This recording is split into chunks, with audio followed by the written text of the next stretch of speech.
Well, hey, you guys, welcome back to the Canning Nana. I'm doing a little bit better. I'm actually standing today, so that's a good thing. I'm not sure how long I can stand, but this is going to be broken up into several parts. And I am making pork pozole today.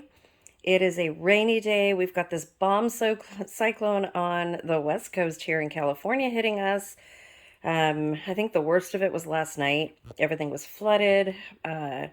Just not good, but it's the perfect time because it's so cold here. It's in like the 40s, 50s. I know that not cold for you guys, but cold for us. So I'm going to be making this pozole, and it's just the perfect meal for a cold, rainy day, and we'll have plenty of leftovers. I'm going to give some away. Um, I may even take out the hominy and can some of it. So we'll see how much I have left. I have a lot of pork here that I'm going to be using. Um, Probably over 8 pounds of pork. So I'm going to get this in the pot, and I'm going to show you guys every step of the way and how to do this. It's so easy, you guys. If you've never made it, if you've never had it, it's like a pork soup, but with hominy, which is like the best way to describe it is like enlarged, very, very soft corn, but much better than corn. Doesn't taste like corn at all. Really, really good. It's the stuff that they make masa out of for tamales. So I have a can of that, and I'm going to show you guys every step of the way. It's going to be so easy. And I hope you enjoy the video and the instructions. This is not really authentic Mexican, but it's pretty close to it. So what we have here is the pork. We need some cilantro. We need some green chilies. I'm probably not going to use this. I'm probably going to use some of my canned hatch chilies if I can get to them. If they're at the bottom of a box, then I'm not going to bend down again and do that. I'm just going to use these, so that's why I got those out. We're going to use a couple of onions, but I only am showing you one here. We need some radishes. We also need some cabbage. There's my cabbage. So this is for garnish. So I have my cabbage. We're going to need some pasilla, ancho peppers, chili pods, some guajillo. I've got a couple of these, and then chili de arbol, if pods like this, if you want it just a little bit more spicy. I'm not going to make it too spicy. You can also add a can of chipotle, which I might do, just to give it a little bit more flavor. We are going to be cooking the meat and making our own pork broth, but if you don't have that, you are welcome to use chicken broth. Comes out the same way.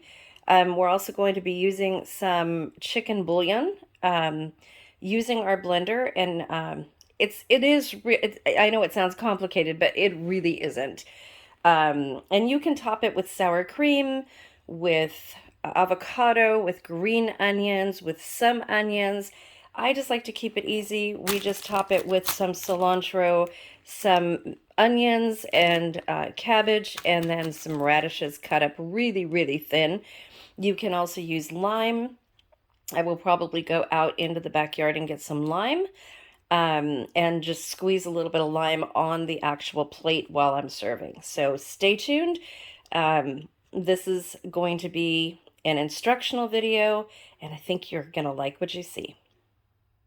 Okay, so we are going to start with one of our pork loins, and I'm using pork loins, but you can use pork shoulder, any kind of pork bones to give it more flavor. Anything that you have on hand is fine.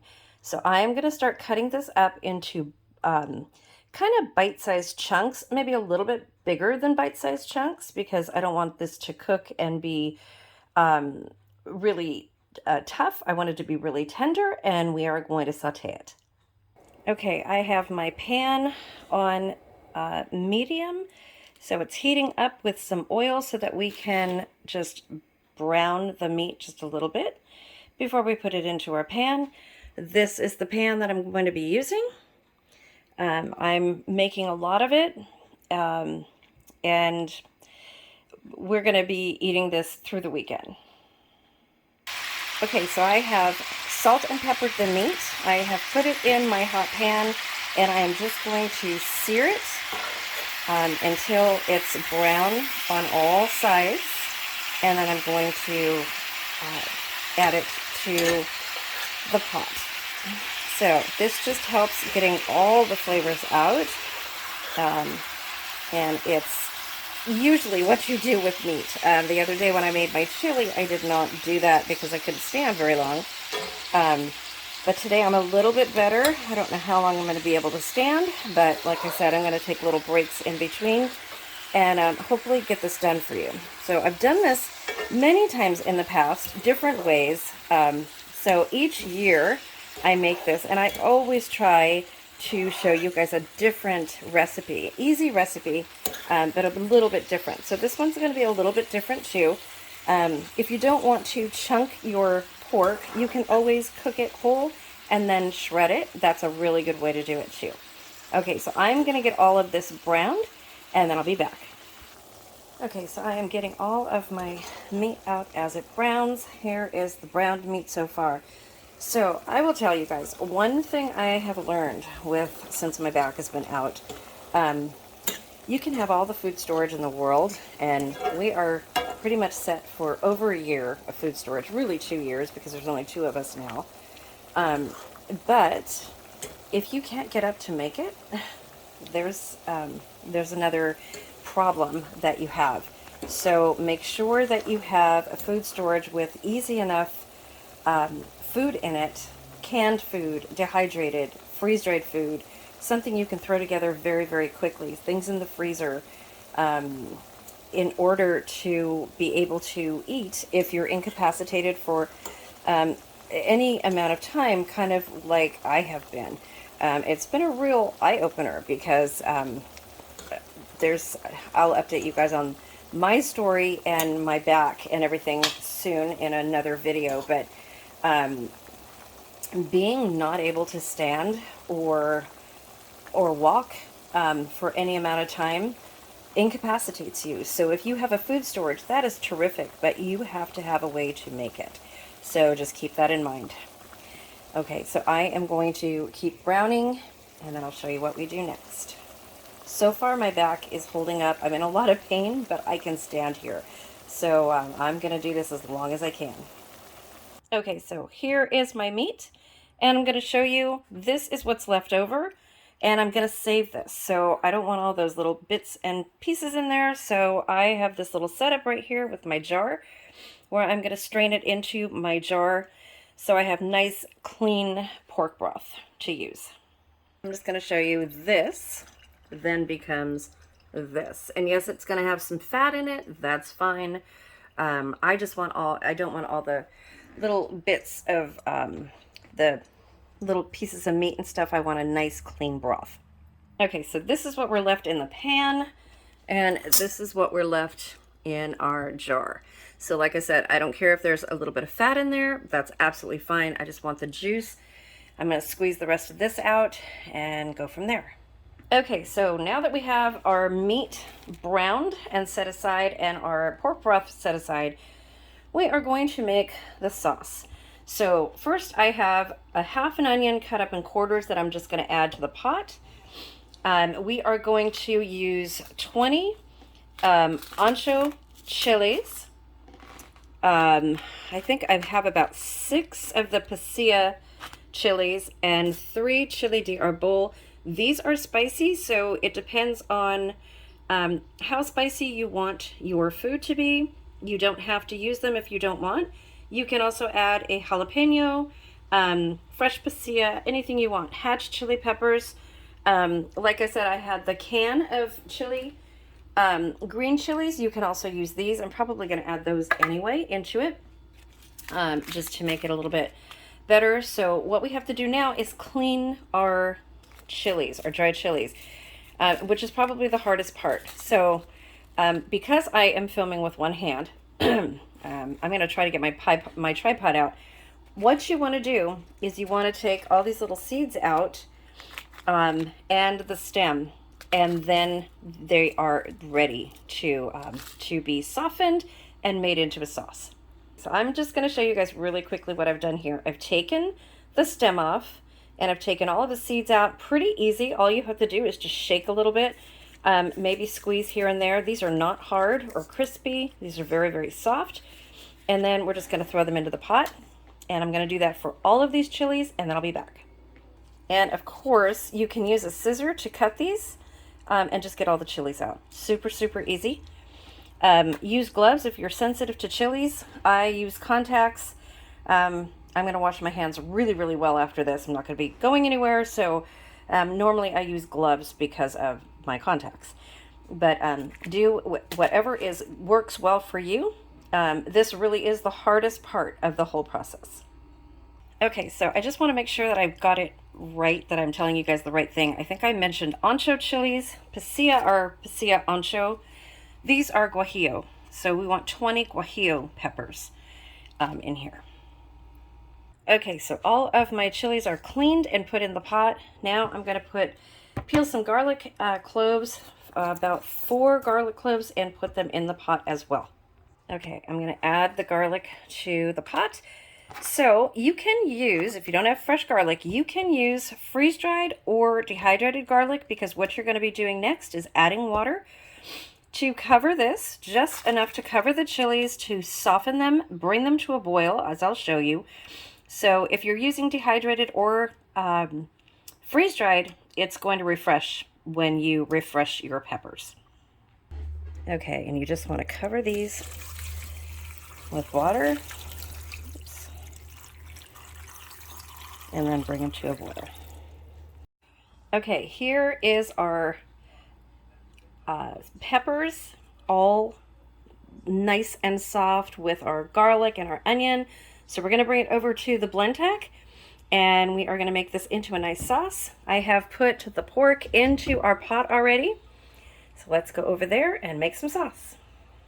So we've got the Blendtec ready, and I'm going to just start putting all of these peppers right here, right into our Blendtec, just like that. So I'm going to go ahead and do all of these, put them in there, and then I'll bring you back. Okay, so to this, we are going to add 4 teaspoons of chicken bouillon, and I will show you what I use right here. It's caldo de pollo, and this is perfect. It's a little bit different than regular chicken bouillon. It's much stronger. We also have 2 teaspoons of cumin and 2 tablespoons of oregano. I'm going to add to this. And then we are going to add 5 cups of water. And what I did was I added 3 cups of the chili juice that we cooked the chilies in, and the rest water. So I'm going to add that to this, and then we are going to start our blender. Okay, all of the water is in there with our peppers. So we are going to start blending, and I'm just going to put it on low for a second just to blend it up. Okay, this is why we don't do this with one hand. I'll be back. Okay guys, I'm back. Sorry about that. So you need 2 hands. You need to hold the top of your Blendtec and then do it. So I started to blend it.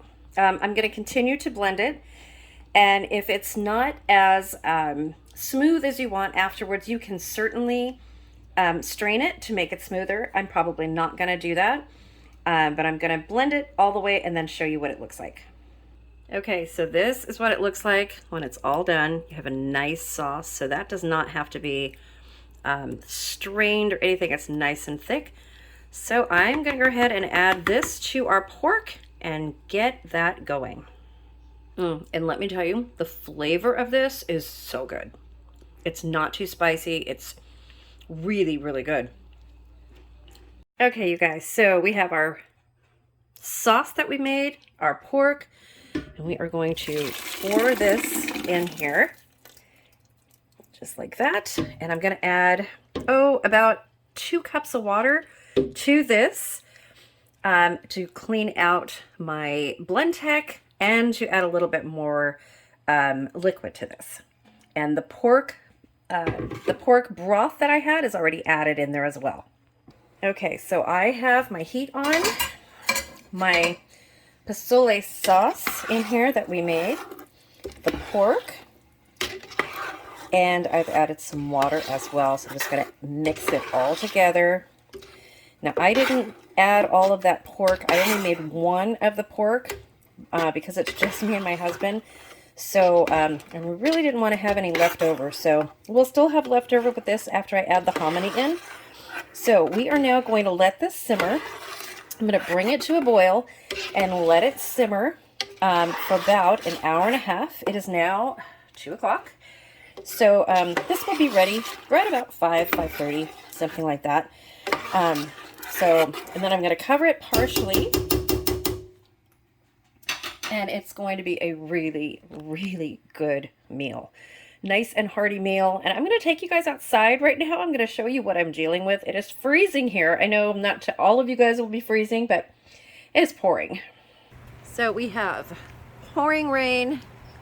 Everything's wet. Yeah, all yucky. So in the sky, it was blue and it started to rain again. So this is the bomb cyclone of California. Oh, okay. Freezing. Gonna go back in. Okay, so after this comes to a boil and I start to simmer it, I will take you guys back to show you. And that's really how easy this is. All we're going to be doing is adding a large can of hominy to this. And then I will show you the different toppings that we add to this that make it just so good. And I will tell you, if I need any more liquid, I still have a little bit of the pepper liquid and I can add more water. But you don't want this to be stewish. You want it to be soupy. And the flavor is absolutely phenomenal. I will tell you. So, so good. Okay, you guys. We will be back soon. Okay, so here is our pozole sauce cooked down with lots and lots of delicious pork in it. And here is our hominy. So what I'm going to do, I'm going to switch hands. So this is, I'll show you what I'm using. This is a number 10 can of just pure hominy. So we are going, so I'm not making a full pot. This is what it looks like. And believe me, it is delicious. It's nice and filling. And we're just going to take some as we go. I don't know how much I'm going to add yet. And we're going to add that to our pot. So I'm going to do this a few more times, add enough hominy and see how much I need. Because I want to have some left for something else I'm going to do with this right here. And then I will bring you back. Okay, so here we are. I wound up adding the whole entire can to this because I realized that I have made a whole pot of pozole. So I'm going to be cutting up a little bit of onions, putting some raw onions in this, and then I will bring you back. This has to cook for about another hour to get all of the hominy warm and all the flavors into it. And then I'll bring you back when I serve it. Okay, you guys, so here, while the pozole is finishing up, I am going to be cutting up some cilantro, some radishes, and some cabbage, and some onion for the top. Here's my onion. Forgot the onion. So, for the toppings, and I cannot wait to have this because it smells good. I've tasted it. It tastes so good. It just needs to cook just a little bit more with the hominy in it now. And this is so good. So canning wise, you cannot can this because of the hominy. But if you remove the hominy, you can can it. You can freeze the hominy and then add the hominy to it later on when you open your jar. So if you were to do that, because there's pork in it, you would want to can it for 75 minutes for pints, 90 minutes for quarts. And it does come out amazing. I've done it a lot I know in the beginning, when I first started canning years and years ago, I canned it with the hominy and I ate it. It's not supposed to be safe, so I don't recommend doing that. Um, we never got sick, but that doesn't mean anything. You can get sick of the slightest thing with something going wrong when you're canning. So I just want to throw that out there. If you want to can this, can it without the hominy and then add the hominy later on. And it'll be just as delicious. So, and you can cook it with the hominy like I'm doing. Make sure you remove all the hominy. The reason you can't can the hominy is a density issue. It's just too dense to get through it. So, I mean, if you leave a couple pieces in there, it's fine. It's not going to hurt you, but it is not recommended to can hominy at all. So I just don't do it anymore. I just do it separate, and it comes out perfect. So let's get this all cut up, and I'll show you what it looks like. Okay, here are all of the toppings already all cut up, ready for dinner. I'm going to bring you guys back when it's all done. Let me show you what it looks like right now. Okay, here is our pozole. It is just about ready. It is 5:15. But this is what it looks like. Close up, really thick, soupy, but it's going to be tender pork, tender hominy. It's amazing and it tastes so good, you guys. I'm going to show you how I plate it up. That'll be the next thing that you guys see. The word of the day is going to be pozole, and I'm going to spell it for you. Pozole. Pozole. Word of the day. Comment in the comment section below to be entered to win one of my giveaways. You must be subscribed, and please like the video. And you'll be entered to win. You'll get a little key next to your comment when I see your comment of pozole, the word of the day. Okay, so here is the final product. Here is my pozole. It is so good, you guys. So we're going to put some toppings on it, show you how it's done. No, that's not how you do it.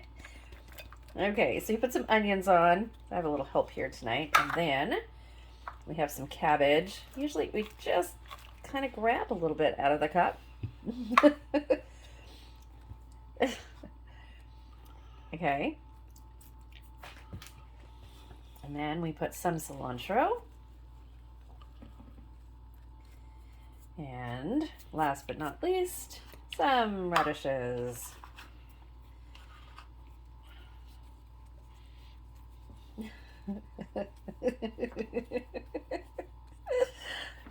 Okay. Okay, there you go. Very pretty. Okay, so thank you for helping me, babe. Okay, thanks for watching, you guys, and stay tuned for more videos. Let me know if you guys try this and how it is, what you guys think of it. It is the best comfort food for rainy days, cold days. It's so good. And it's delicious. Thank you, babe. See you guys soon.